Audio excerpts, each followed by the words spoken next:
there's a couple of examples when I first saw him one is maybe a crude example, but when we were growing up in the 50s, we saw a black and white TV, and then color. It was like exciting to see it. It was like eye candy.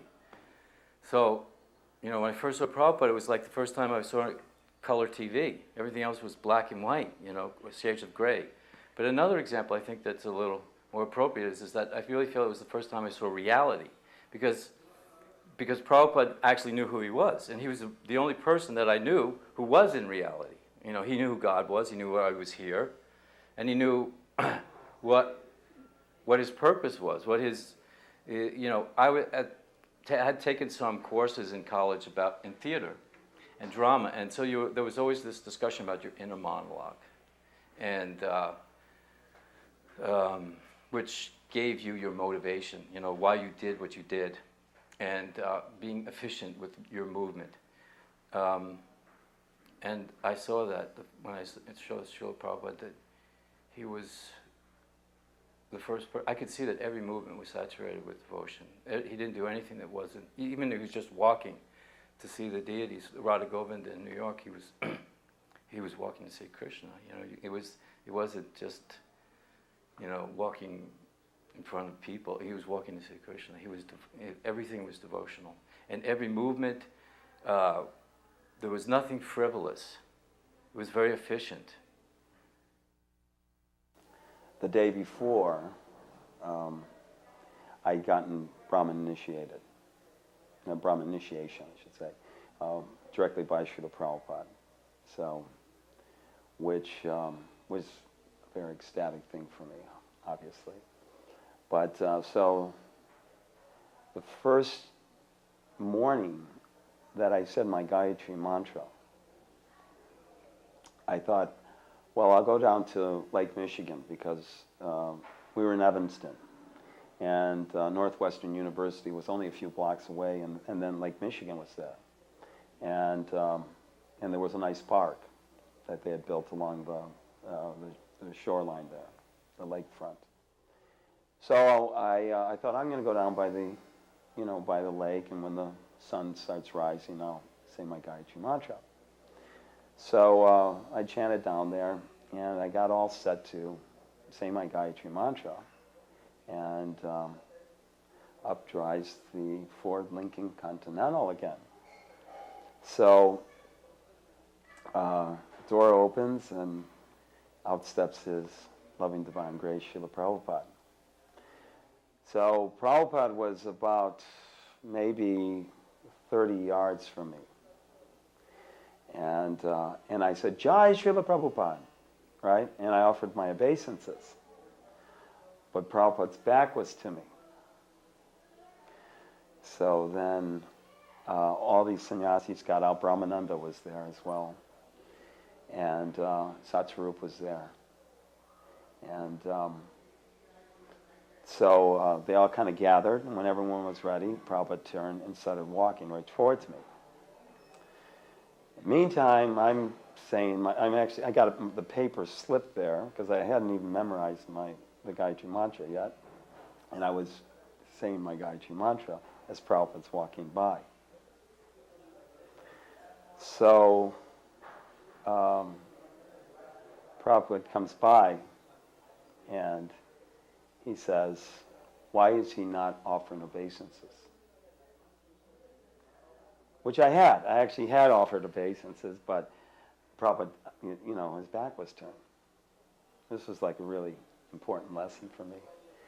So he said, why he's not offering obeisances? And they said, well, Prabhupada, he's chanting his Gayatri mantra. Prabhupada said, what is the value of such chanting when the spiritual master comes by and you do not offer obeisances? Now, I didn't hear that exactly. Otherwise, obviously I would offer my obeisances immediately. But Prabhupada said that. And so, and then he walked on. So what I was doing, I was trying to get this thing done really quick so I could go on the walk. So Sudama knew me.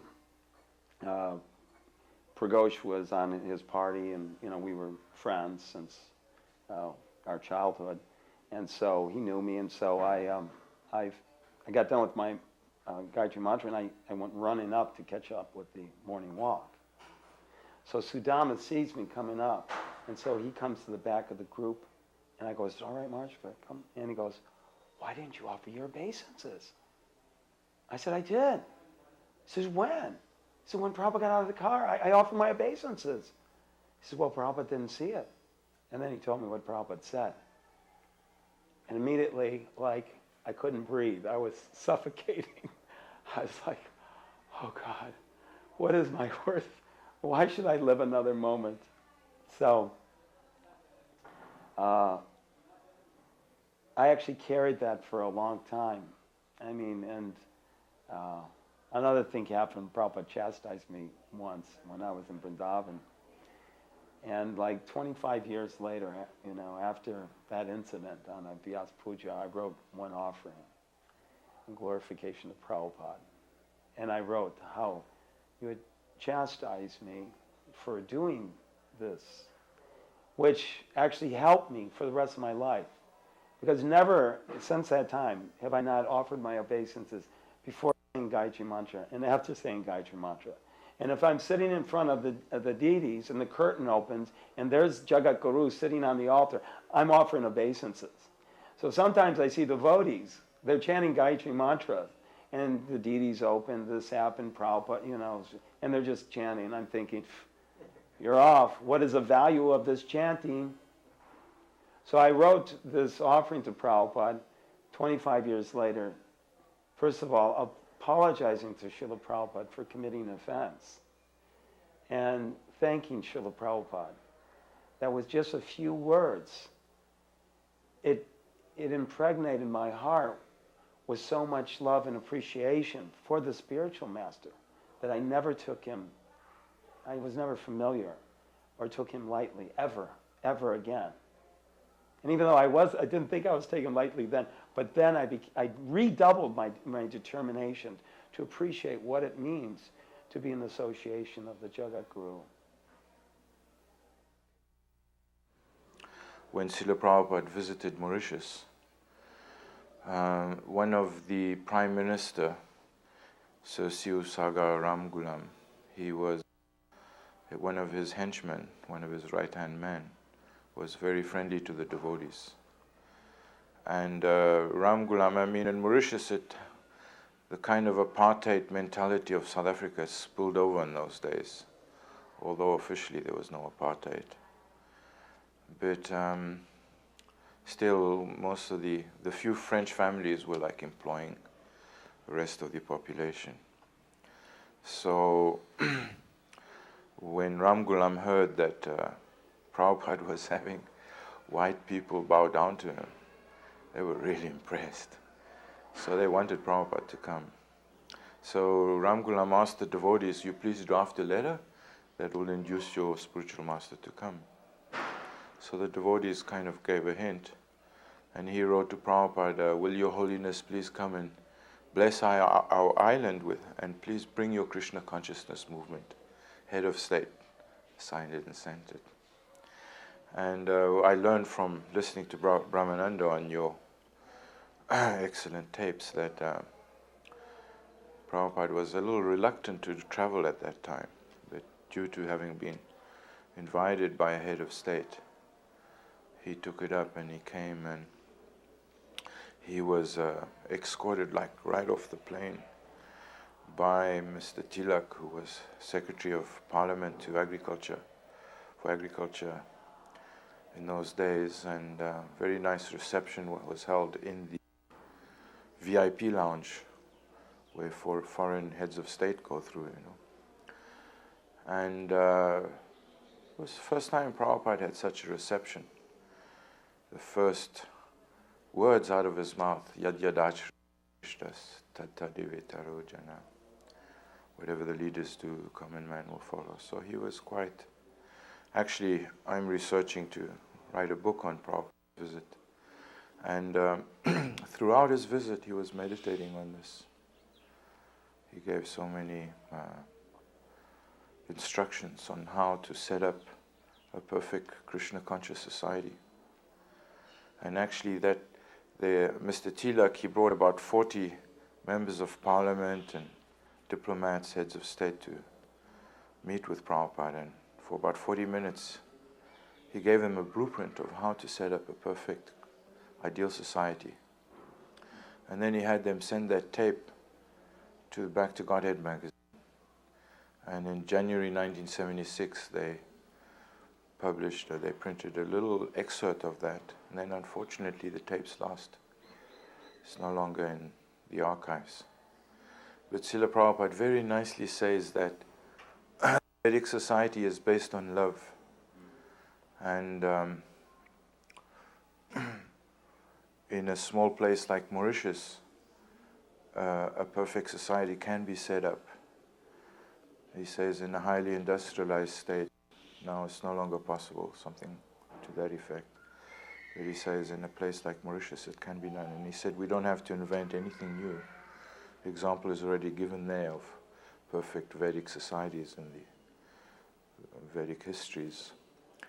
And he said that a perfect society is based on love, not on law. He says if the citizens love you, then they will automatically want to follow your laws. But first there must be love. So then we must put in the center.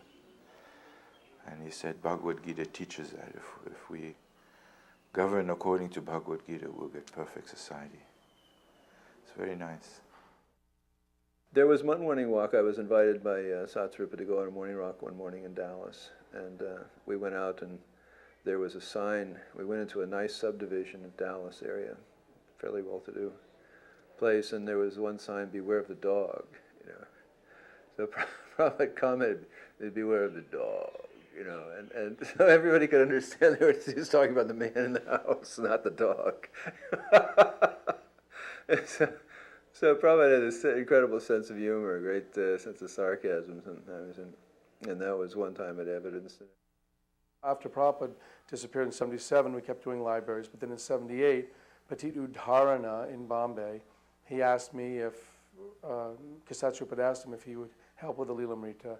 Then I said, oh, what's that work you're doing? And he goes, well, I don't know if I can do it. Are you interested? And I said, sure, I'd love to do it. And then, then I picked it up. I contacted Satsrupa. They got me a tape recorder, gave me some money, and said, okay, here's what you do. You go interview different people. Just go all over India and interviewing people. And I said, fantastic. My problem was I wouldn't stay long enough in a place, but sometimes I'd go to a place and I couldn't always meet a person. Then I'd leave to come back and meet him again. So at this time in Delhi, because there was one Pandit who was Prabhupada's first disciple, Acharya Prabhakar Mishra, and he was a Sanskrit scholar, not only a Sanskrit scholar, but also he was very cultured. He had MA, PhD, everything. And he had been actually teaching Sanskrit. And Prabhupada went to Jhansi, and he actually told Acharya Prabhakar, he said, I came here because in a dream I saw you and I knew I was supposed to come. So then I came to Jhansi, and then that's when Prabhupada says, I met you for this reason. And so then he was there. He was a very cultured man. I was impressed by his demeanor. He was very well clean-cut and very well behaved and very articulate because he was a scholar.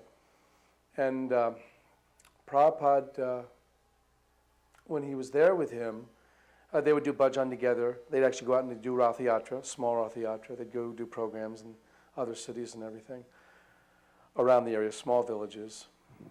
And Acharya Prabhakar said that one night he had to go to Delhi. It was actually Krishna Janmashtami. He had to go to Delhi. He came back, took a little rest. Then he woke up. It was 1 a.m., and this was 1954, Janmashtami. And he said that he could hear Prabhupada playing Mridanga in the temple room, and it was very ecstatic. So he went upstairs, and when he saw Prabhupada there, Prabhupada was bouncing around the temple room doing kirtan, and he was wearing this long garland all the way down to his feet. And Prabhupada was just in total bliss chanting. So Acharya Prabhakar was watching this, and he thought it was very strange because these were kadamba flowers, and kadamba flowers aren't real common in Jhansi. They're very rare in that area. And but the other interesting thing is kadamba flowers are usually about this big, about the size of a golf ball. And the ones that were on Prabhupada's garland were the size of tennis balls. And this was pretty bizarre because it was very big. And the other thing was the aroma that was in the air. He called it upakrit, non-material atmosphere, because he was a Sanskritist. And he wanted to ask Srila Prabhupada, well, what was this? Where did this come from? This just doesn't, you can't buy it in the market, this garland. And the atmosphere was so surcharged. He said it smelled like heavenly planets, the aroma.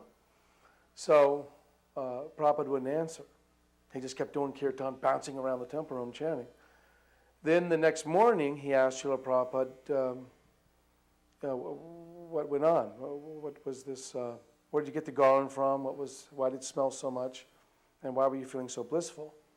And Srila Prabhupada told him that I was feeling some love for Krishna, and I was chanting to him, and he appeared and gave me this garland, and I went to touch his feet or grab his feet, and then he disappeared. And that was it. And he said, because of that, I was dancing around the temple room, and he was crying. Prabhupada was crying and everything. And Acharya Prabhakar also said that sometimes Srila Prabhupada would chant kirtan for 3 days straight without eating and sleeping. He would just be doing kirtan on and on and on. And he said this was... He didn't specifically say, but Srila Prabhupada was into kirtan, and he would do it very intensely because that was the mood that he had. And the reason why I'm mentioning this is that it's important because this was showing how Srila Prabhupada sometimes would do his bhajan and how so intense he was in doing it. Because ordinarily as devotees, we'd never heard that like Srila Prabhupada would be chanting for 2 or 3 days straight. We heard that sometimes he wouldn't eat for long periods of time, especially near the end. But here he was actually doing kirtan for a long period of time without eating and no sleeping. And then that was remarkable. And the other thing is the result of his bhajan, and the result of the bhajan was that Krishna had appeared. And so I was taking it to heart that what Acharya Prabhakar was saying had some validity to it, because just the nature of Acharya Prabhakar, and he was very believable. And that basically was it with Acharya Prabhakar. There's a lot more. You can read it in Lilamrita, but there's more detail also. But that was very enlivening to hear. Well, Srila Prabhupada told us that Late Prasad Thakur, who was the brother of his spiritual master, Om Vishnupad Srila Bhakti Siddhanta Saraswati Thakur, became strained at a certain time. And they parted ways. Otherwise, for a while they were together. So Srila Prabhupada made a courtesy call to see him. I had been sent to go there ahead of time to find out the situation with Bhaktivinoda Thakur's birthplace, because he was living in a place called Dwadasa Mandira at Birnagar. And this is called Dwadasa Mandira because there's 12 like Shiva temples, all very little, small, beautiful little temples lined up in a row. And that means where you get the Dwadasa Mandir. And Bhaktivinoda Thakur spent a good section of his childhood there. There's a tree under which, mango tree under which he was seated. And it's a very beautiful place. And so we went to see, so I had initially talked with Lalit Prasad Thakur, and he was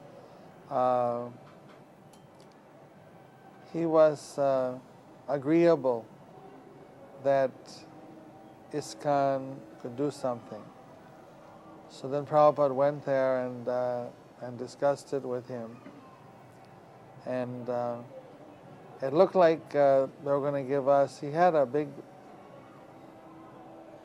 I don't know exactly what the acreage is. Maybe it's like 25 acres of land, and maybe they would give us about half of it.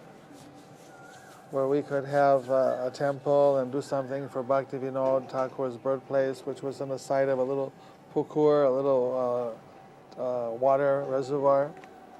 And but the actual birthplace was a small little temple, which the door was broken off and it was in ill repair. And Prabhupada was practically crying when he saw that. So initially it seemed that things were working out. And then Prabhupada went a second time to kind of finalize everything. And Lalit Thakur, he's a very pure soul. He was like 97 years old at that time, if not 98. I think he lived to be 101, 102. And he would chant all the day. He'd just be chanting nonstop. There were deities upstairs on the second floor, and he had a library of all kinds of Bhaktivinoda Thakur books. And he had some disciples. It seemed one of his more intimate disciples was a very elderly lady, maybe in her 60s or 70s, who was called Bhaktima. And it was very impressive to see someone from a whole other era, like a century ago, you know. And he explained his own history that he was a lifelong brahmachari. He never married. He was working for the government till he was maybe in his 50s. As I forget what was the employment, something more like a clerical, white-collar thing with the government. And then he retired. And so now he was, but even throughout his life, he was doing sadhana bhakti. So it was nice to know that Bhaktivinoda Thakur had more than one child that was active. And he actually had a lot of disciples. He was doing the Namhata preaching in Bangladesh and different parts of Bengal. But it was in a particular area. There was some disciple called Sachinanda, or Sachinanda, I think, who was actively preaching in the villages. This was kind of the backdrop. And then he was sitting in this little room on his bed, and he didn't move at this age. He didn't move much. Even he was bathed in his bed. I think he went to the bathroom in his bed, and they would brag that even though he would go to the toilet there, it smelled like roses, which is not the normal. You experienced that? I experienced that smell. There was no bad smell in the room. I can't say firsthand, you know. Yeah. But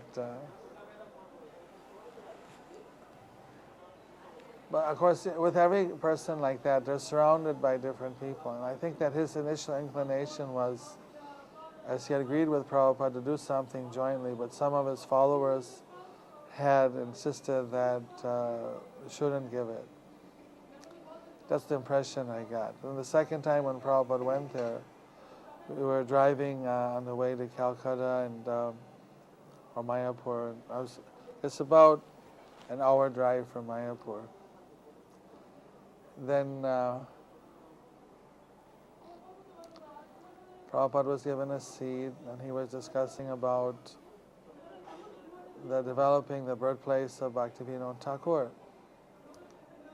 But this time there was a different mood, and it was indicated that they weren't agreeable now to giving a portion or to have an agreement with ISKCON. And it was obviously they didn't have the capacity. I mean, they do some village preaching. They were enthusiastic in his presence to do some things, but it wasn't. They didn't have the capacity or the wherewithal to actually develop the birthplace of Bhaktivinoda Thakur. So the Prabhupada became very impatient. He became very upset that Bhaktivinoda Thakur was so great that he deserves to have really such a wonderful facility, a wonderful monument for his greatness. And Prabhupada had talked about a library, a display, an exhibition, an ashram, a preaching facility, and fixed up his birthplace temple. But everything was being canceled with no reason given. Okay, if they could do it was one thing. So then Prabhupada, he suddenly became very intense in a very loud voice. He was saying, isn't it sinful? Isn't it sinful if somebody can develop the birthplace of Bhaktivinoda Thakur, but you're not allowing?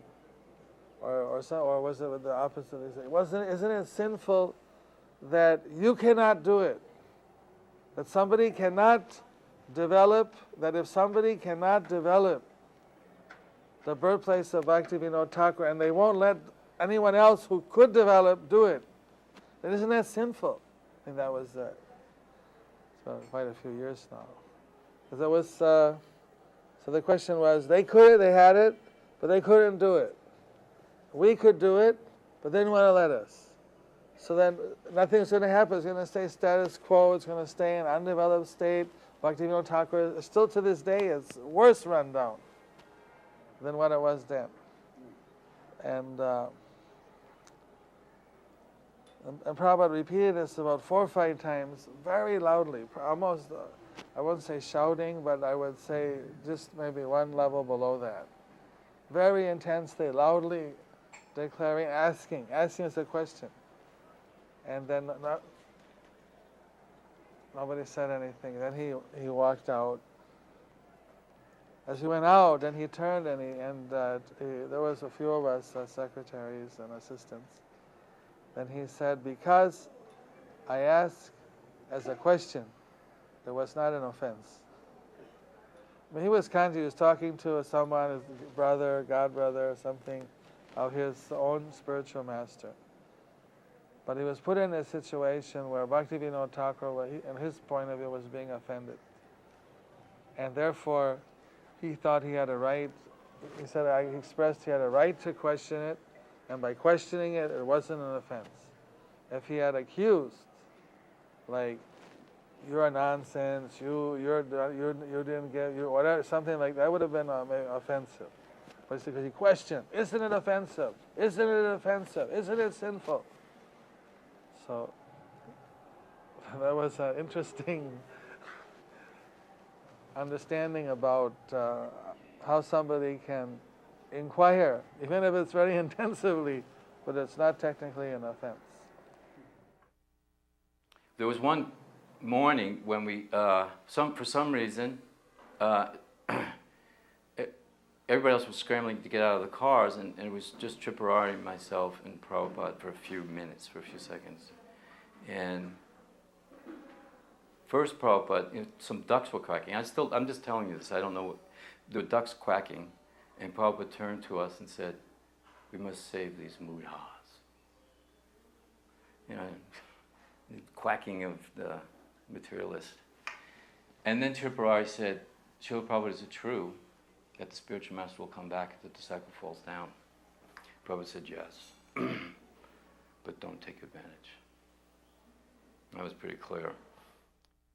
So I was on the Radha Damodar party for a little over 2 years, and Prabhupada on an occasion would speak to us. He would come. He met us in different places in Chicago and then in Atlanta. And in San Francisco, we went one Rath Yatra with Prabhupada there. But when we were in Atlanta, Prabhupada gave us a personal darshan. And he was stressing the importance of brahmachari life. And he was saying how important in spiritual life it is to be brahmachari. And he told us, if you stay brahmachari, he was encouraging us to do that. You stay brahmachari, then there's 75% chance of you going back to Godhead in this very life. If you take up Grihastha ashram, he said 25%. So he said, therefore, you should try to see all women as Mataji, as mother, and address them as that, my dear Mataji. That is a very respectful term, Mataji, meaning that just as your own mother you love and respect, and Mataji is even one of the gurus. It says one should not become father or mother. You know, there's the Pita Guru and the Mata Guru. So if you address all women as Matajis, you will not look at them as objects of sense gratification. Harisuri Prabhu was ill, and he was replaced by Godrum Das Brahmachari, a good friend of mine, and to massage, because Godrum was also one of the bodyguards, strong-bodied. And I remember Godrum coming and telling me, says, boy, Srila Prabhupada reads minds. On his first massage, he had been massaging Srila Prabhupada, and Prabhupada had a soft chest, and it made him think of women's breasts like that. And immediately Prabhupada said, he just opened his mouth and started saying that the allurement of the illusory energy takes the form of breasts of a woman. And Godrum was devastated. Prabhupada could read his mind. He came back and God, I'm not qualified to do this service.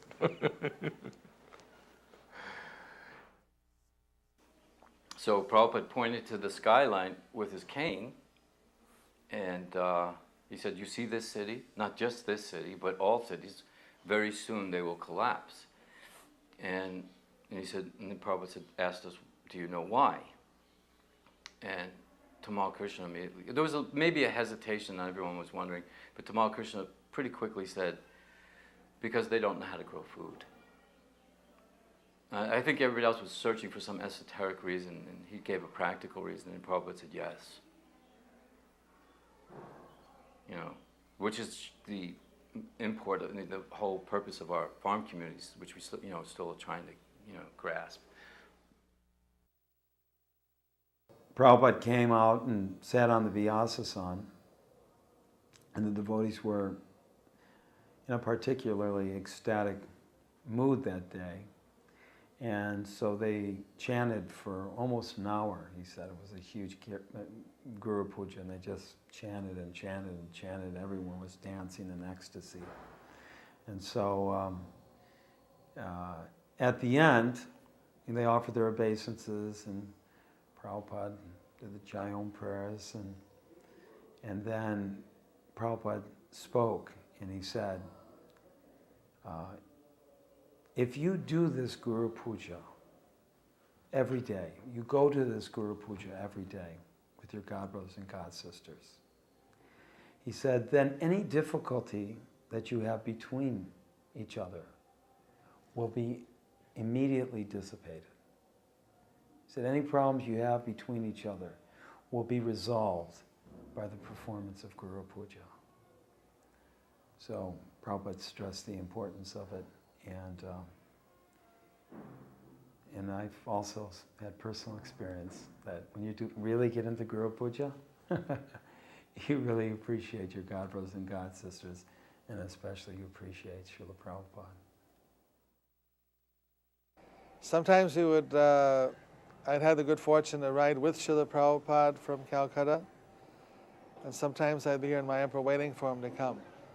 So on one occasion, there's a whole caravan of cars, and we're going out from Calcutta, and there's a little place, a little mango orchard. Used to be a big mango orchard, but what's left of it now is still there. little piece was purchased by a devotee. And that was always Srila Prabhupada's favorite picnic spot. Every time he would stop there and have his breakfast, leave early in the morning, stop and have a breakfast picnic. So on the way driving out, there was an interesting pastime that Prabhupada had the Krishna and Balaram on the windshield of the car. And so he asked the devotees, well, who is more powerful, Krishna or Balaram? And then some said, well, Balaram, he's the more powerful, he's the older brother. And then some were saying Krishna. And then Prabhupada said, well, see, Balaram has his hand on Krishna's shoulder, so Krishna's holding up Balaram. So he's more powerful. Then we got to the mango orchard. And this time, one of Prabhupada's godbrothers, Damodar Maharaj, he was coming with us. So then Prabhupada had some mats set up, and he had a little portable table, and he was taking prasadam with Damodar Maharaj. He said the others could take also. We were a little off the grass mat, kind of in a distance around. And then sometimes Prabhupada would have that type of let everybody take with them picnic. So it was a little picnic in the garden. And I just remember one little thing is that after taking the fruit, he had some fruit, he gave Damodar Maharaj some fruit. Then he asked that he can serve Damodar Maharaj water. But Damodar Maharaj said, no, but after fruit we shouldn't drink water. And then Prabhupada said, no, but what you can do, the secret is you take a sweet. You take a sweet, then after sweet you must take water. And it doesn't, because if you just take water after fruit, it washes all the nutrition of the fruit out. But if you take a sweet, he said, then that somehow caps it, and you can take water after that, and your fruit nutrition won't be washed away. So something to remember when you get thirsty after taking fruit. Just take a nice Mahaprasad Sandesh or Rasagula. Remember Srila Prabhupada and chant Hare Krishna. And then drink water. And then drink a little water, yeah. Another question I remember was Tripurari. There had been this discussion that about by shaking the hands of the karmis when distributing books, that you're getting karma or something. And Tripurari mentioned it to Prabhupada, and Prabhupada said, I hope not.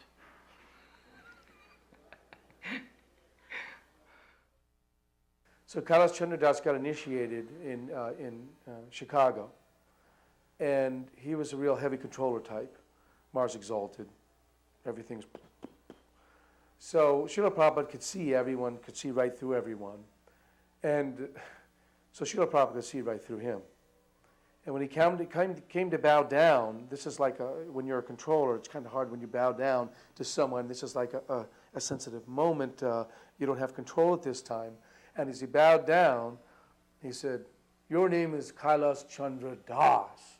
Das, Das, 1,000 times Das, not God, Das.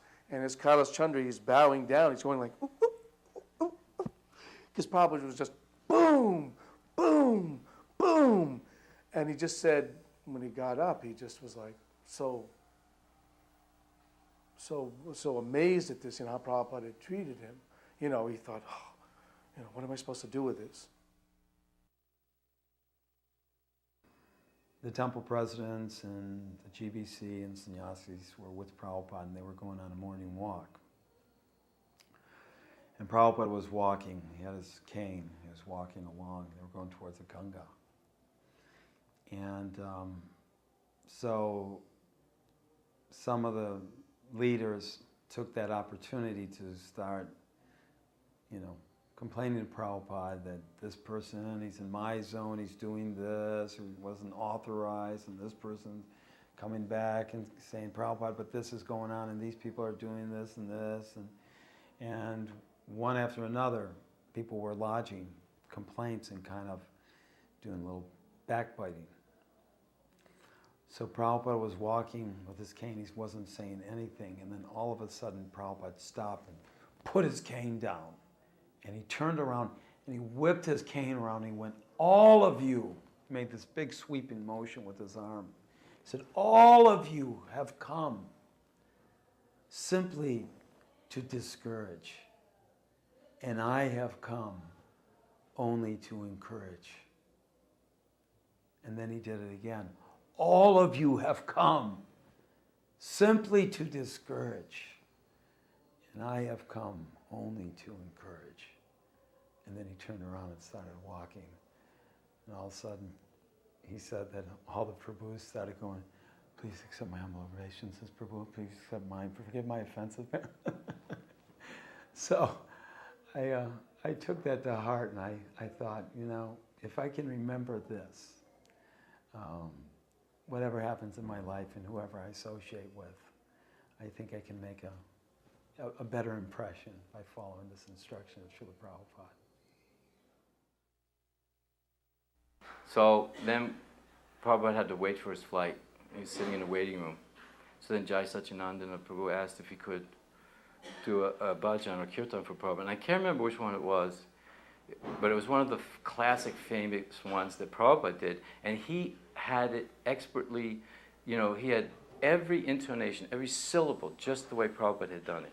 And Prabhupada was going like this, and every now and then he'd look over at him. And when he finished,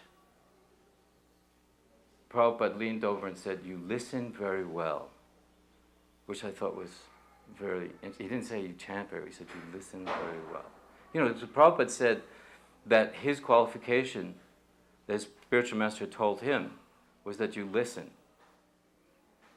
Actually learn how to hear and listen. In Chicago, Prabhupada had a big deity installation of Gaura-Nitai deities, 1975.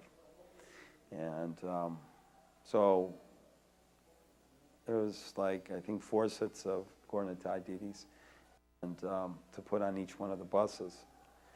So Prabhupada was saying, he was talking about Sankirtan and doing book distribution.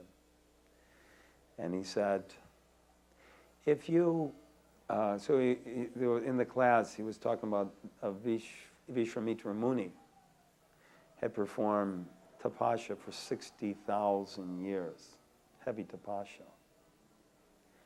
He said, so you can get the same benefit of this tapasya on a few days of Sankirtan.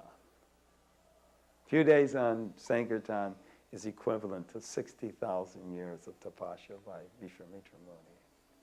And everyone was, Haribo! So that's the mercy of Srila Prabhupada to give us this great process. As Gurukula closed down in Dallas, everyone knew they were going to move, and so I was in the position of I was going to try to do another service. I was going to start looking for another service. I'd been doing Sankirtan there and temple cleaning and so forth, and so I started writing a proposal to the GBC about making films, and I put that together and passed it on to the GBC, and then GBC was non-committal, naturally, and so I started going directly to Prabhupada because the GBC just wasn't dealing with it, and I spoke with him in Vrindavan, and he was never very enthusiastic about my making films. I wrote him some letters, and he said, Hitler and Napoleon, all these different people, all made so much propaganda, and then what happened? Nothing happened, so they're over, they're finished. So he was just, he was emphasizing book distribution. And I tried to appreciate that, but I had studied film in college, and I was really, determined and anxious. And I still write scripts today, but it was just not to be at that particular time. Anyway, I remember talking with Prabhupada about it, and I'd sent him a draft, an outline of a film, and Harisari said, "This is the boy who has sent you the draft," and the complete dismay on Prabhupada's face. It's so devastating. it was so incredibly devastating, and I just I thought, oh my gosh, what am I doing? You know. At any rate, I continued to play with. One time, Prabhupada, actually in talking with Prabhupada, well, that was in Vrindavan. So I went on. Treya Rishi was the only person in the GBC who had encouraged me with the film making idea. So why don't you come to Iran and we'll, get you a job there and you can develop some skills and so forth. So I said, okay. He had, at that time, Navayovana was working with him, and Navayovana was into multimedia slideshows. So he thought, then you could maybe partner up with him or something. So anyway, we went there, and Nav and I became friends. And then Prabhupada came to Iran. It was one of his last stops on his last tour of the world. He came to Iran, and he was there. And we were, again, I presented the idea of the film and talked. I think that's where Prabhupada actually showed so much dismay. Anyway, and in Vrindavan, actually, he said, "Who is stopping you? Who is stopping you from doing this?" And I could understand. He understood me very, very well. That I had my own limits, my own stops that were holding me back from doing what I supposedly said I wanted to do. So it was a very amazing experience. I had another experience in India. First time I came to India in '76. At the Delhi Pandal, and this is a very kind of comic experience with Prabhupada. I was always getting chastised by Prabhupada, it seemed like. One time I went to sit down in Vrindavan, and Prabhupada gestured, cover your feet, So I covered my feet. And then another time I went to sit down, and before I even got down, he's, gesturing again, cover your feet. He remembered my faux pas. At any rate, in Delhi, a very strange thing happened. It was a big pandal, and Prabhupada went backstage at the end of the pandal. And I had been assigned to kind of, one of the bodyguards, there are many of them, just to kind of keep the crowds back from. So as I was standing about here, these two girls from the side, on my left, just kind of dove at Prabhupada's feet when he got to be about as far away as you are, seemed like 6-8 feet or so. They just dove like dive bombers or something, for Prabhupada's feet, which, is the Indian thing. So Prabhupada was coming with quite an entourage behind him, and I thought, oh my gosh, these people are going to trip Prabhupada, and all these people are going to fall over Prabhupada. It was like the weirdest story. And so I went down like this when these girls were diving, just hoping to kind of grab them in midair. I never even touched them. I never got, close to them. But Prabhupada said, "Why are you pushing? Why are you pushing?" And I thought, God, and I just, everybody stopped. Everything stopped, We're talking about like 100 people back there, And Prabhupada's looking at me, just totally angry, totally upset. Why are you pushing? So every time I ever pushed anybody after that, I remembered that situation. And, oh my gosh, he was just giving me a warning or something. But I actually, there was no intention to push. I didn't push the girls. They just dove. And I was just trying to restrain, but it was useless. So anyway, I went to kind of a semi-conscious state, wandering around. And then Dayananda, I think it was Dayananda, came up to me and said, "Oh, you really got the mercy. Wow, you really got the..." I thought, oh, is that what it was? I was like relieved.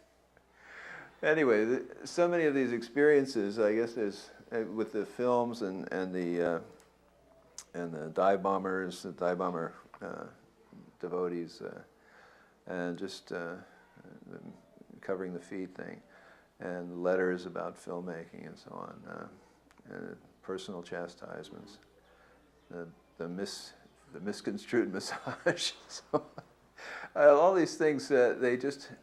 Krishna just arranged. I guess I just had more intense false ego than anybody else, and he just arranged that I would get smashed by my spiritual master. And for some time, I kind of took it in a negative way, especially when my sadhana started to slide a few years ago. I just started thinking, well, it was like with the Smothers Brothers. Mom always liked you best. He didn't like me that much, and I made up a lot of stories, and But ultimately, I can understand that that's my story, and that Prabhupada, the conclusion I came to after some soul searching, that Prabhupada really loved every one of his disciples, no matter what their faults were, their problems were, and that he wanted them to go back to Godhead. Otherwise, he wouldn't have bothered to come in the first place.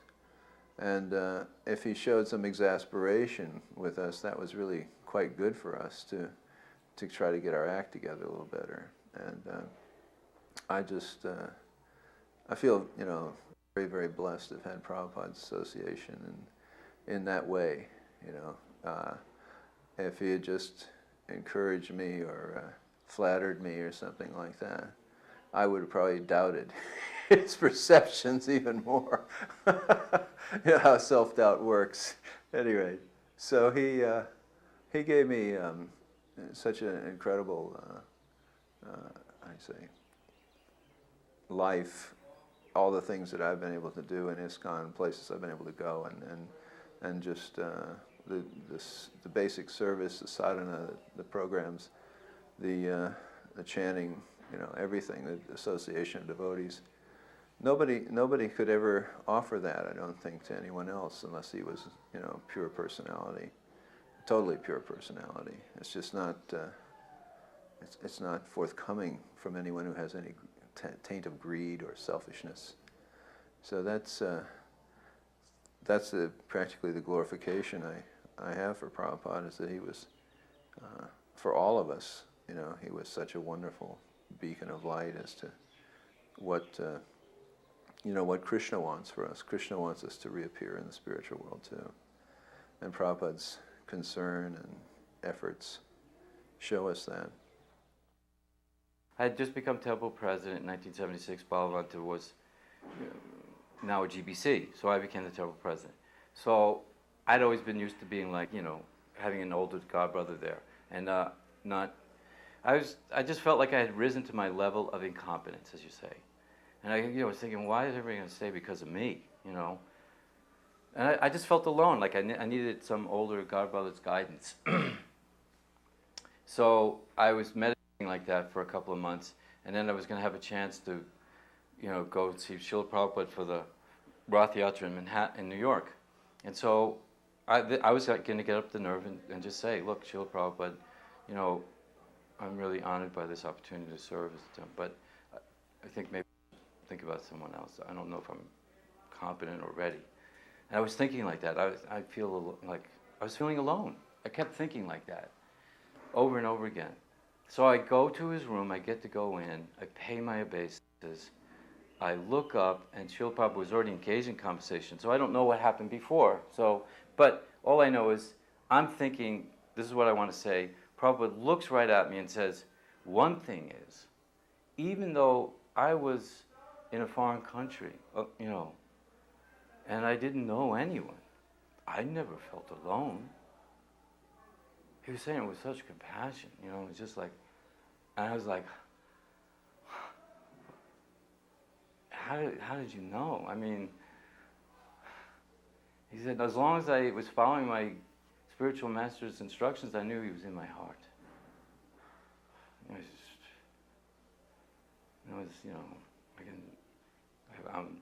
I guess I didn't have anything else to say. I guess I was going to stay temple president for a while. As we were walking out the door, we were all leaving. There was, about 80 of us. And Pragosh Prabhu, my dear friend, stopped and went to Prabhupada and said, Srila Prabhupada, thank you so much for bringing us to Mayapur, Sridham Mayapur. And Prabhupada said, oh, Sridham Mayapur is your home. This is your home. This is all of your home. He said, actually, the West is only for preaching and sense gratification. So if you're not preaching, you should be home. And Sridham Mayapur. And then one time after the welcome address, he came upstairs and he sat down on his seat, and he was just like relaxing, leaning back. And he took on his golden goblet, drink a little water, drink the water high. He just like sighed, like almost a sigh of relief, a sigh of satisfaction. He said, to be in Mayapur is so wonderful. If you live in Mayapur or if you die in Mayapur, it's all the same. So we were thinking, living or dying is the same. How is that, Srila Prabhupada? I said, well, Mayapur is the spiritual world. So if you're living in Mayapur, you're living in the spiritual world. And if you leave your body in Mayapur, if you die in Mayapur, you go back to the spiritual world. So both the same. Right here in Mayapur, in the original building here, the Lotus building, all 6 vans were lined up. And Srila Prabhupada was in the morning walk. He'd go out to the main gate, and then off to the left, to the right, and he'd come back down the main road there at that time, which is the main walk now to the main gate. And so I was feeling quite ill. I had diarrhea, so I was feeling quite weak. I said, well, look, I won't fall asleep in class if I get some rest before class happens. I don't want to fall asleep in front of Srila Prabhupada. I don't want to fall asleep. So I said, now, if Srila Prabhupada came here, which van would he look in? The disciples thinking, oh, okay, I'm trying to outwit the spiritual master here, or think on his level. And so I said, well, okay, he'd check Gargamuni's, because that's the first one. He's coming from this way. I'll check Gargamuni's first. He might check the last one, maybe the middle one. He won't check the second one from the last, because that's our van, and he won't check that. That was the library party van. So I crawled in there. I had the key. I crawled in. I went to sleep. And the next minute I know it, the door's sliding open, and I see Gargamuni and Prabhupada looking at me. And Gargamuni just had thunder, just was burning me. And I just looked up and I was saying, oh my God. So I just offered my obeisances. And I just said, I'm sorry, Srila Prabhupada, I'm sick. And he said, oh. And then he walked away. And I said, oh my goodness. I thought that I could outsmart the pure devotee. And you can never outsmart the pure devotee. So he knew to check the second van from the end. So I learned from that. You can never outsmart your spiritual master. So that was another extreme learning lesson from Srila Prabhupada. It was the full moon night in the Sarat season. It was, I believe that's called the Rasa Purnima. So Krishna performs his Ras Leela with the gopis. So Panchadevita Maharaj came in and said, Srila Prabhupada, you want to hear the chapters of the Ras Leela?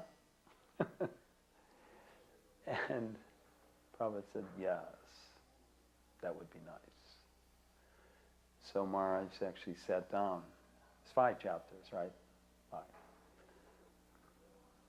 And so he starts reading. Now it takes about 3 hours to read the full, 5 chapters. So at that time I was massaging Prabhupada's feet. Actually, I got to massage Prabhupada's feet every day after that one day. So,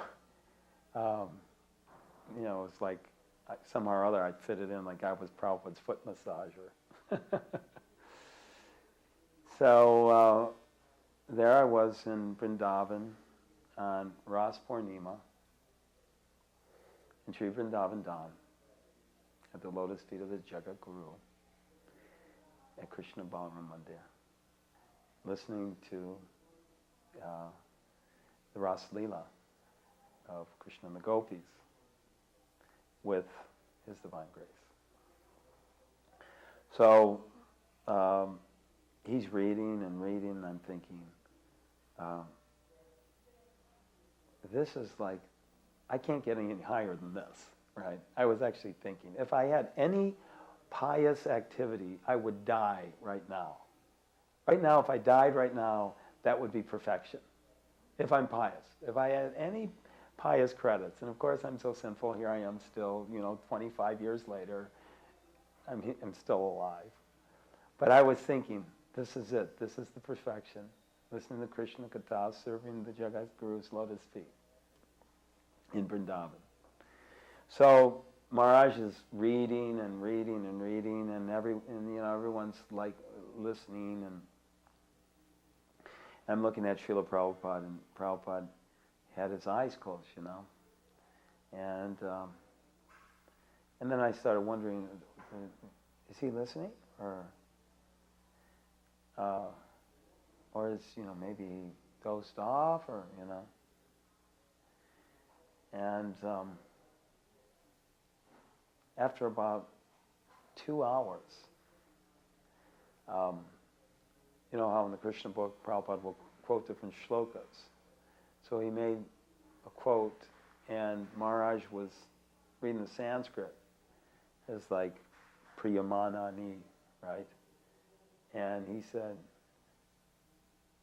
said something Priyamanani or something, whatever. He mispronounced the word.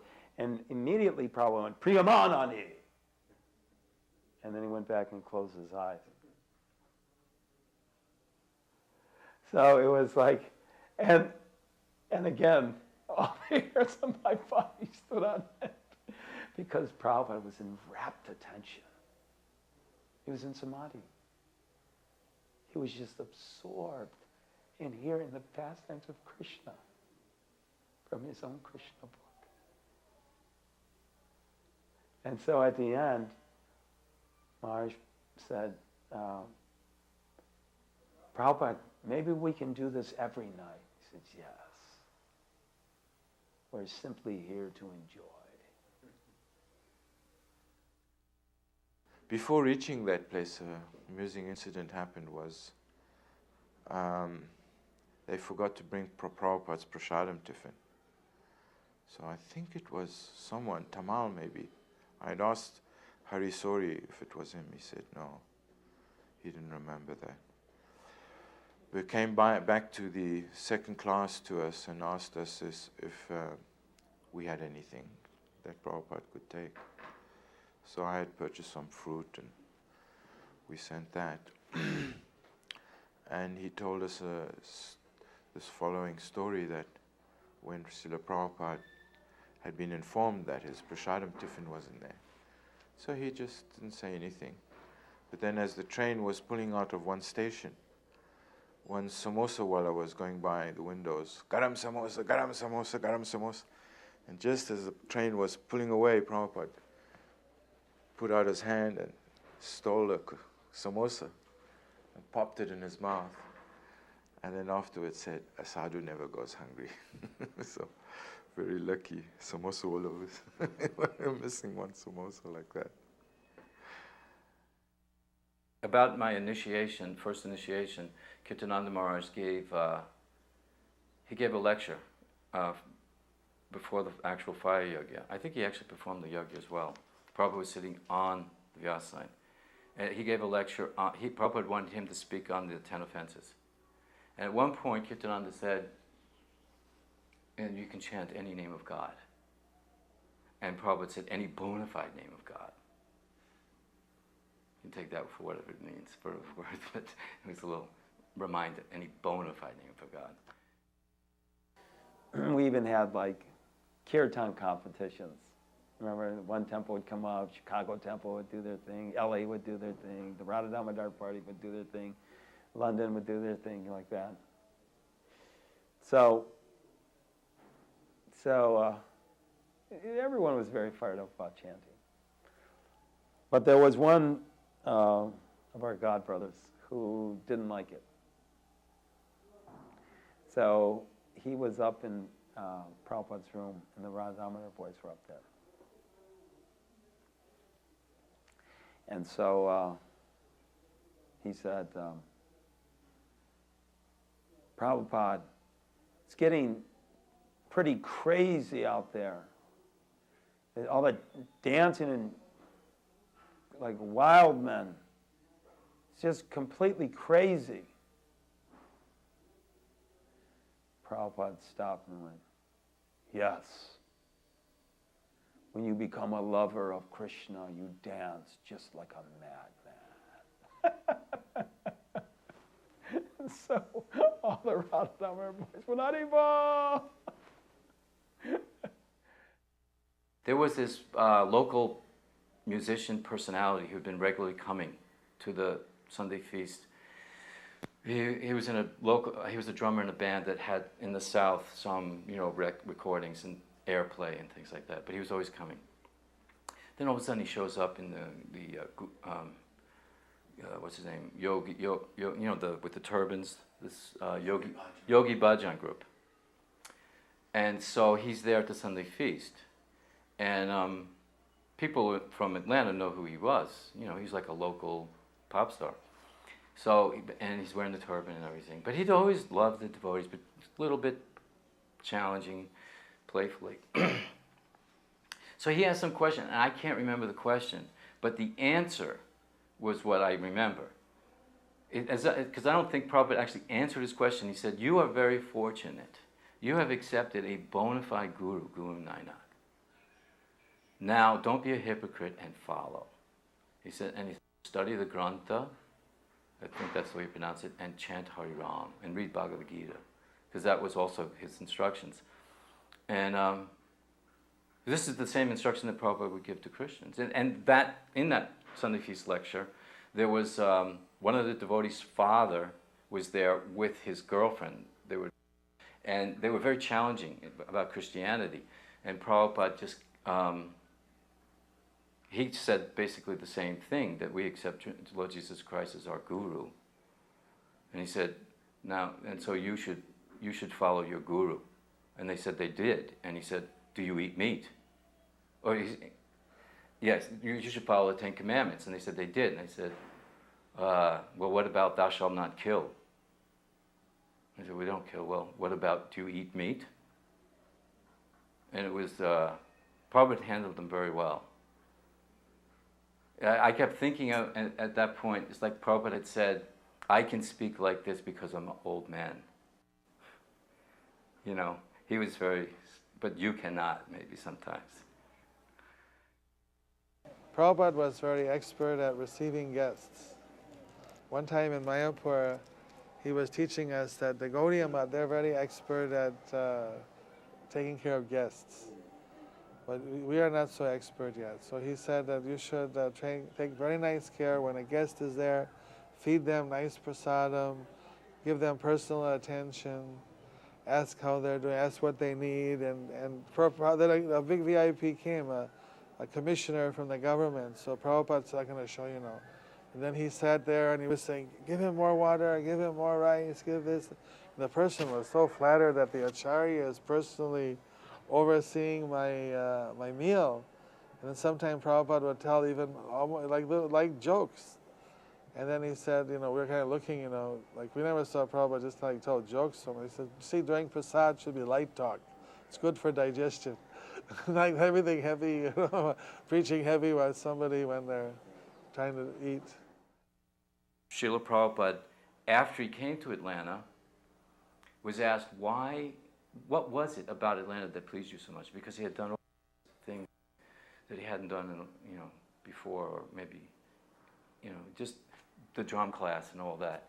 And he was definitely very pleased. Everyone could see it. And Prabhupada's response was, when I saw how all the devotees were cooperating together to please me, that's what pleased me. And so to me, because like Prabhupada, the famous instruction that Prabhupada said, in his last days, your test for your love for me will be, how you cooperate. So I think if we can reflect on those past, for me, those 3 days was a time, because like for one instance, that was a time in our movement. Of course, we didn't have the other issues that we have now, but there was the Radha Damodar book distribution, Brahmachari, Sannyas versus Grahastha.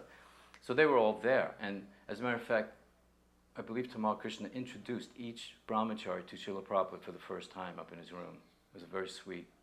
But during the Sunday Feast lecture, one of the Brahmacharis in the question and answer period asked Srila Prabhupada, what pleases you the most? And this was like, it was this hush, a pregnant pause. This was it. Everyone was waiting. And Prabhupada he's like sort of chuckled, he just, if you love Krishna, if you chant Hare Krishna. And it was just, I still get goosebumps thinking about that one, So Bhakti True Swami, he came in early 77, and Prabhupada immediately gave him first and second initiation and said, he is not a new man, this movement. And then about, I don't know, a couple weeks later, Prabhupada was up on the Lotus building, just with Bhakti True Swami. And they were walking together. And Prabhupada said, you have had billions of births. Billions. And all of us have had billions of births. And we've always given those births and those lives simply to sense gratification. He said, if you give one birth to Krishna, you will not be the loser. See what happens. You will not be the loser. Just give one to Krishna. And he said, and if you're not satisfied, you still get more births. I mean, Prabhupada was like, matter of fact, it's just like saying, the sun rises every single day. So Prabhupada is also looking at the transmigration. You'll get more births. Don't worry. You can get billions of births. But give one to Krishna and see what happens. And so, like, a week later, he took sannyas. And he's maintained his sannyas vows ever since by giving this one birth to Krishna. So, at any point in time, you can give the birth to Krishna. That's what I'm hoping. Dadi Bhaksha Das was albino body, Prabhupada disciple. Very innocent, very boyish-like, small. And he was on a morning walk. He told me this. He was on a morning walk, which would go, in Kartik, they'd go around the temple. And Prabhupada said if you do circumambulation around the temple, then it's just like seeing all the holy places. So as they're going around, Toma Krishna is there, all the heavy sannyasis, Toma Krishna, Adikeshwar, all these different sannyasis are there. And Dadi Bhaksha's way in the back. And Srila Prabhupada was talking something about Krishna. So Krishna likes sweets. And the Dadi Bhaksha from way in the back interjects, Srila Prabhupada, I like sweets. Everything stops. Everyone turns around and looks, and you can just see the arrows from the sannyasis. You're on, what is this? Prabhupada said, so your name is Dadi Bhaksha. He was initiated on the spot. Dadi Bhaksha Das. And everybody went, Jai Prabhupada! On the spot initiation. It was like, it was complete, perfect. Yeah. Prabhupada was like that. Soft as a rose, hard as a thunderbolt. Soft as a rose. You thought the thunderbolt was coming, and then the rose. Initiation on the spot. Srila Prabhupada, gave the instruction that after we did the plays, he said, you should do more of these plays on that same standard. That will do good for you and for all who see. That standard was, I took it to mean that, one, it was directly from his books. I don't see anything wrong with anecdotal that are also from his analogies, those types of, but this was a pastime directly from his books, and it was well rehearsed. So for all those temple presidents out there, they need to be rehearsed. The spontaneous plays. Prabhupada himself said that he was in a play that was rehearsed, I think, if I remember correctly, it was 1 year that they rehearsed it. This one was not 1 year, but we rehearsed almost every day for several weeks. And we did a dress rehearsal the week before. So that's what I think the same standard means.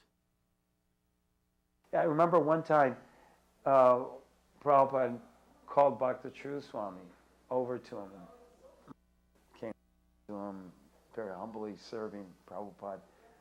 And Prabhupada started talking to him in Bengali. And then Bhakti True Swami started laughing, and Prabhupada started laughing. And I was like completely obvious. They were sharing this really intimate Bengali moment. And,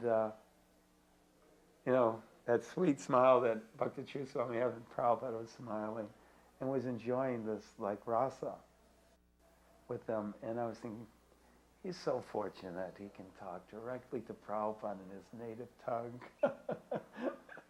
I was thinking, I wonder what that joke was about, you know. When Prabhupada was carrying on like that, and finally Prabhupada, he was doing so many things and looking, he said, look at this body. It's useless, completely useless. And he says, I am practically proving that life does not come from a bag of bones. We kind of half chuckled and half were like stunned in amazement. He was just he just transcended the whole situation. But just defying the logic of science and practically proving that life does not come from a bag of bones.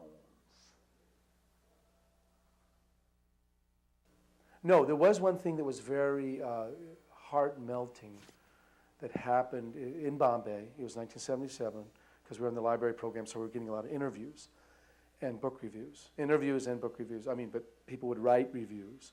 So Vyasky had collected a lot because there was Mahavishnu, Prabhavishnu, myself, Bir Shringa, all sannyasis now. And so we had taken Yagyadas, Nrsimha Chaitanya, and Abhinanda, of course. Prabhupada had taken these reviews and of his books up to Srila Prabhupada. And when Srila Prabhupada started reading them, Prabhupada started crying. Now, for a disciple, that is the utmost thing if you can do some service, where Srila Prabhupada started crying. So when Gargamuni came back and told us, I mean, that is like the most, you feel successful, you've done something in your life that is very pertinent, very successful, you could say. You feel complete. When we first arrived in Vrindavan, it was the day after, or maybe it wasn't the day after, actually. Anyhow, we arrived in Vrindavan and checked into the guest house, Krishna Balaram guest house, with Govardhan Dasa and myself. And we were in our room like 3 minutes, and we heard a knock on the door. It was Upendra. He said, Prabhupada wants to see you right away. So, you know, he asked for Govardhan because he was temple president. And they just had this magnificent wedding for Leka Shavanti, which is Walter Reuther's daughter. And, you know, it was a big splash. Ambarish was like the best man. So was Ford and Reuther, and Time Magazine covered it, New York Times, it was Chicago Tribune, Detroit Free Press, everything. Covered the whole country, tremendous publicity, and it was a magnificent preaching opportunity. And as they say, they got reviews. So Prabhupada asked, you know, see Govardhan. So we came out of the room. We hadn't seen Prabhupada yet. And we went into as you go into the room now, I'm not sure if it was the same layout or what, but you know how it has Prabhupada's like office. So we kind of went through there. We didn't go directly in Prabhupada's bedroom. Went through the office, and then we went around to the garden, Prabhupada's garden. And we met with Tamal Krishna Maharaj. Tamal stopped and said, listen, before you go in to see Srila Prabhupada, I just want to prepare you for it. He says, when you see Prabhupada, it'll be like you've never seen him before. It's not Prabhupada robust and healthy, and you know, it might be a little shocking and painful for you. He said, but don't cry. He didn't want to create any anxiety for Prabhupada. He said, don't cry. He says, and don't say anything negative. Just say encouraging things. We're just trying to say encouraging things to Prabhupada, to uplift Prabhupada's spirit, to make Prabhupada feel enthused, to go on preaching and staying with us. for another at least 10 years. So don't look shocked, don't be sad. So we thought, okay, we're prepared, mentally to do this. So we came around the head of Prabhupada's bed and we went to Prabhupada's feet and we offered our obeisances, and then we stood up and we saw Prabhupada laying there. And it was shocking to see Prabhupada in that condition. And immediately Govardhan lost it, and he had a chadar and he covered his mouth and he was sobbing quietly. And Prabhupada said, he smiled and said, "Oh, who is this? Who has come?" We were standing right at Prabhupada's foot of Prabhupada's bed.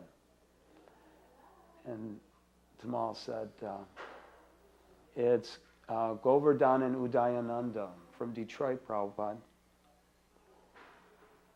And Prabhupada said, how are you? Is your accommodations okay? Did you get prasadam?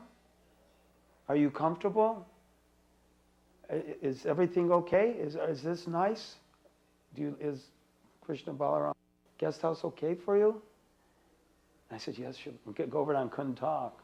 He was weeping. And I said, yes, Srila Prabhupada, it's first class. Thank you so much for taking such good care of us. And he said, and are the devotees in Detroit, are they happy?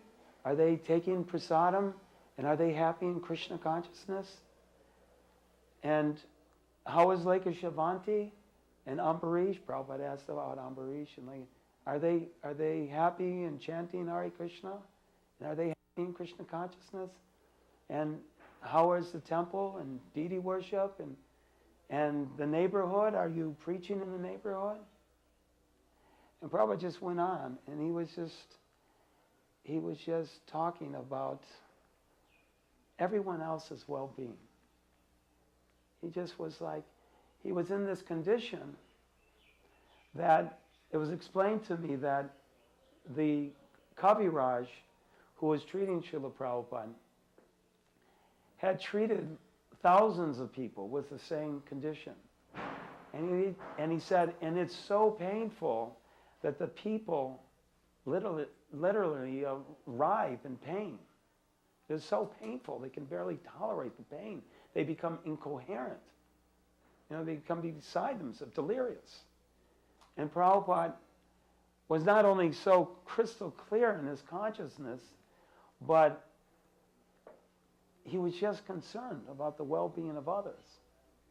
Never once did he say, oh, look at my condition, look at how I'm suffering, look at this. This is all due to this, that, and the other.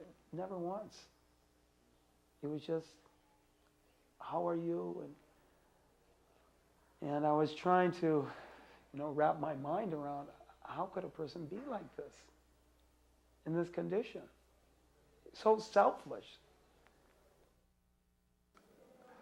I was amazed at Srila Prabhupada's being able to transcend his bodily condition. For example, I was there when, right near the end, and the Kaviraj, they had flown up from Calcutta, one of the best. Prabhupada had a dream about this Kaviraj. And he was a really excellent Kaviraj. You could see he was dhira, he was a sober practitioner, very Brahminical like that, and very, very reverential to Prabhupada. And he was from the Sri Sampradaya, big white and red tilak. And one day he told, I got this second hand from perhaps Harisori, but he said, I had doubt that your Guru Maharaj was actually a Paramahams saint. But he said, I have assisted, thousands of people dying. And usually in this condition, when there's no more muscle and fat to cushion the nerves from being pressed against the bone, he said, people are in such agony that I have to administer morphine. And he says, your Guru Maharaj never manifests the slightest expression of pain. And I saw this, for example, in around April or so, March, April in Bombay, Srila Prabhupada's tooth had his whole jaw swell up.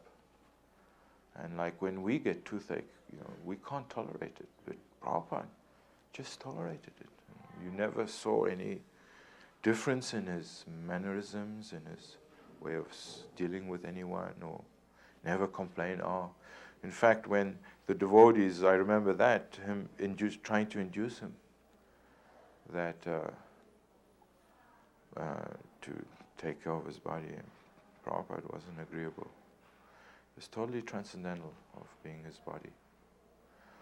So right up to the end like that, was very, very evident that Srila Prabhupada was a successful Ashtanga yogi, for me at least. That he had totally transcended his bodily conception. And he was a true living saint. I asked Prabhupada once on one of his visits to Dallas, I said, how can we repay you? And so Prabhupada just quiet for a minute, and then he said, you can't repay me, but you should always feel very obliged, always feel very obligated. And so, that's been, for me, that has been the thing in my life, even when I don't feel very confident in devotional service, or don't feel turned on about devotional service, or allow politics to get in the way and so forth, is that I still have that obligation, my spiritual master. And that responsibility, is a perfect gift, actually, to feel that there is something important for one to do. I remember as a child feeling there's something very important I have to do in this life. I don't know what it is. I have no idea what it is, but I'm going to do something that's going to be very important. So that could translate into becoming successful in material sphere, or it could translate into becoming, just a loving servant of Krishna, just on a simple, very simple level. And the thing that Prabhupada was such a simple person. His activities were so simplified. He didn't complicate his life with so much stuff. I remember seeing him once at Gurukula. The children had given him pictures of Krishna, and their drawings. So he was looking through them, and I was thinking, well, these are really wonderful. They're pictures of Krishna from little pure devotees, and and then Prabhupada just put them down and walked away, and he wasn't interested in taking anything. He accepted things, but then he just distributed them again. He just never was the kind of mind I have, is I'd take the picture and put it on the wall, and so forth, and treasure it, all this stuff. But he was just going on and on and on. Everywhere he went, he was just constantly going through this exchange, accepting people's adulation, their worship, and then offering that to Krishna.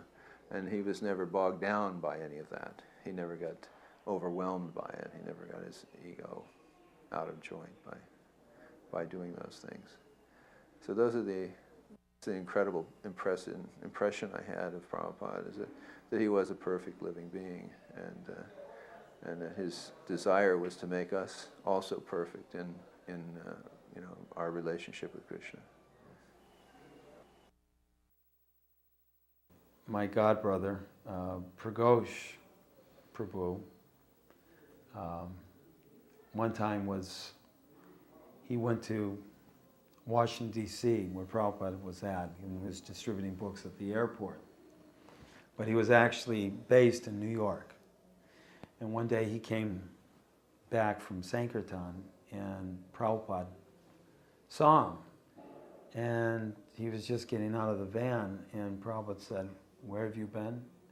He offered his obeisances, and he said, "Where have you been?" He says, "I've been out distributing books, Srila Prabhupada." And he said, "Come with me." So Prabhupada took him into his room.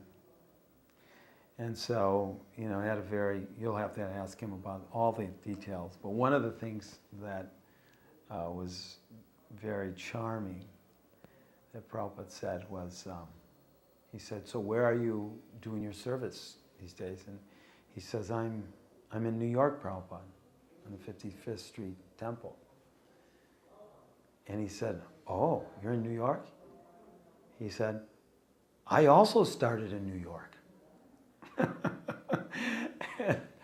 As if, not every single devotee in the movement knew everything about Prabhupada, especially where he started, but Prabhupada was thinking like that.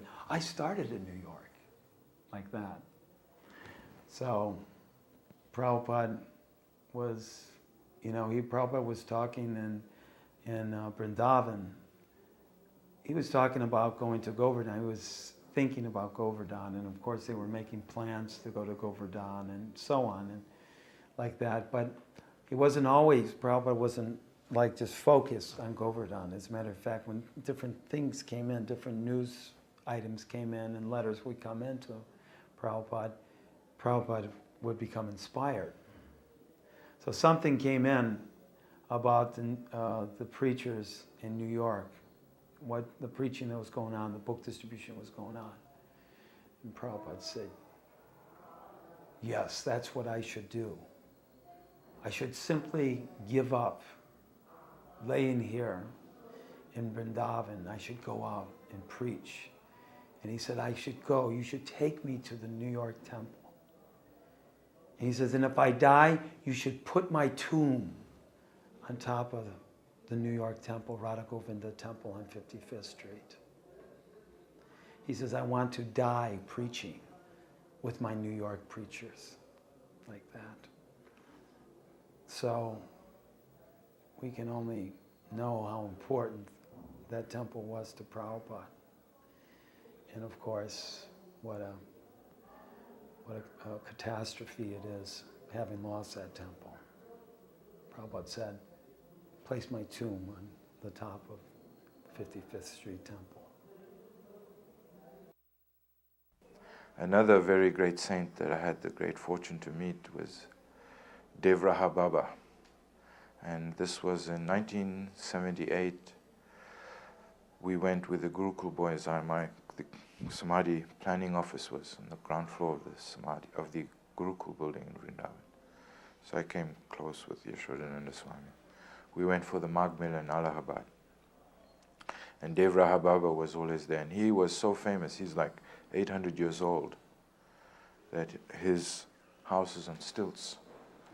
So when we went with the Gurukul kids, he came down. He never comes down because everyone tries to touch his feet. But he came down and he glorified Srila Prabhupada, Sanskrit or whatever, for almost 10 minutes. Shaktavesh Avatar, this and that. And he had all his disciples called. And he was so old, he was just holding a skin in front of himself. And he was so old that even his eyebrows were dreadlocked and hanging down on the other side, like this. And he called some of his other disciples who were also, I would say, into the 200, 300, 400 years old. But it was very significant how nicely he had, this greatest, most respected saint of India, had so wonderfully glorified Srila Prabhupada. A funny thing happened was when Prabhupada departed, there was like a cyclone that swept through India. I'd actually been there until the Sunday night before, but then I had to get back because at the same time I was doing the Makrana supervision for the marble work. And I had to get back. I had delayed it about 2 weeks because we were all feeling Prabhupada was close to departing. But then I just thought, no, I have to go and do my service. And I got in that Sunday night, and then around 3 a.m, Siddhartha woke me up. We were sharing the same brahmachari room. He said, Prabhupada, yes, Prabhupada. Immediately got up and offered my obeisances. And I looked, and it was 3 a.m. And then Siddhartha said, oh, must be dream, must be dream. And then we tried to take rest again, and the next thing, this cyclone just swept through India. And this huge neem tree just keeled over. Wham! Just woke up the whole neighborhood there. And then the next morning we've heard Prabhupada had departed. And our immediate amongst brahmacharis were thinking, wow, Prabhupada came and took his neem tree. But I remember in the newspaper, in the Bombay Times or whatever, they spoke of that very weird kind of snapstorm that had swept throughout India. And that in Madras they had a tidal wave. And on top of the tidal wave there were flames. And there was a photo of that right in the front page of the newspaper. And we were thinking, wow, how inauspicious the departure of a pure devotee, the symptoms are there.